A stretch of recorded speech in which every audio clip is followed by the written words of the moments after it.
Imagine this.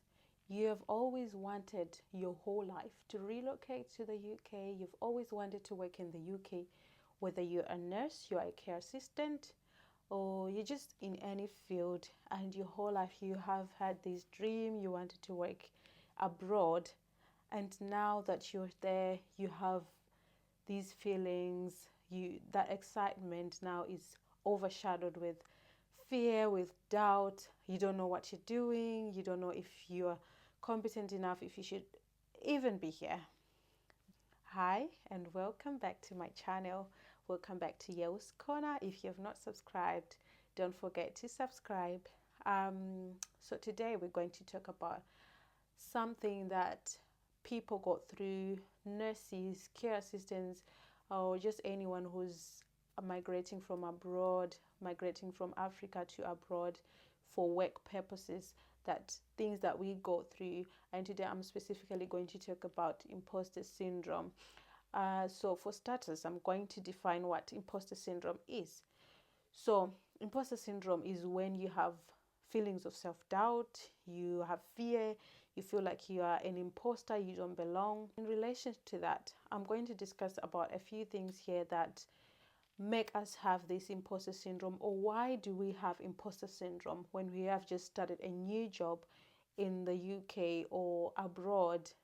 So number one, I'm going to talk about unfamiliar protocols or systems. So we all know that when you are coming from your own country to a different country, you have no clue of their protocols. You need to learn about them before you can actually be confident to implement those. So what am I saying by this? I'm saying that for example, let's say you're coming from Africa, you were used to your own system, you were used to your own way of doing things, and then when you come here, they have their own ways of doing things. And now because you are here, you have no idea what you're doing, you feel you start doubting yourself. You start saying, oh my God, am I even competent to do this? Am I even meant to be doing this? Am I the right person for this job? This is when imposter syndrome start to creep in.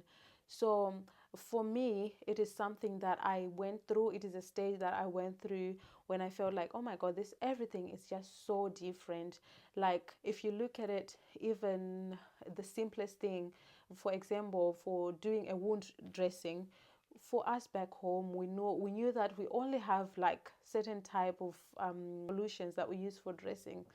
Then you come here, there is completely like these different types of dressings, all those that we learned in theory. We just did them in theory, and then when you come here, you have to know all of those. So it took me time before I could adjust to everything, to the new system and all.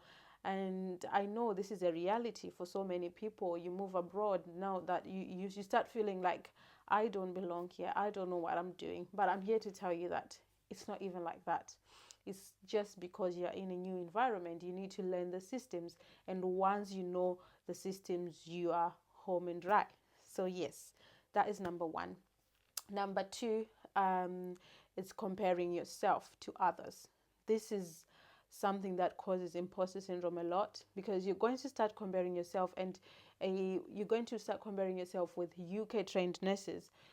I mean, these people have been here, they trained here, and they are very familiar with the systems. They're very familiar with all the protocols. They don't need to learn anything. So to you, when you're looking at them, you feel like, oh my goodness, these people are so knowledgeable. These people are so competent than me. They're confident than me.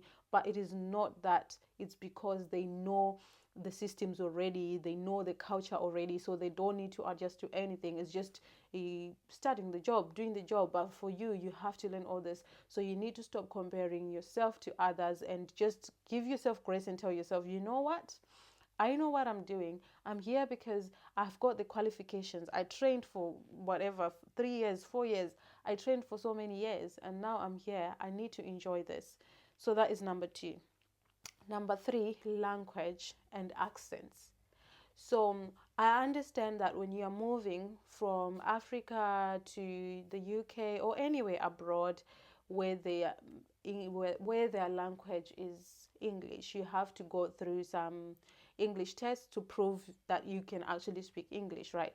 But this is not a matter of you not being able to speak English. This is you coming to like a new environment, and the way they speak English is maybe different from the way you used to speak it. Some of their accents are really deep that you cannot even understand what they're saying.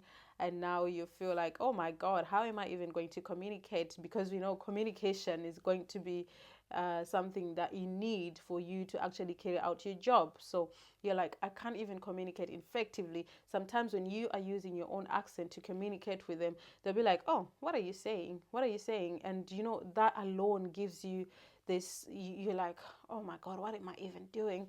So it's quite familiar. And you know, sometimes they have their slang and you don't even understand what they're saying. I remember when I first started, right?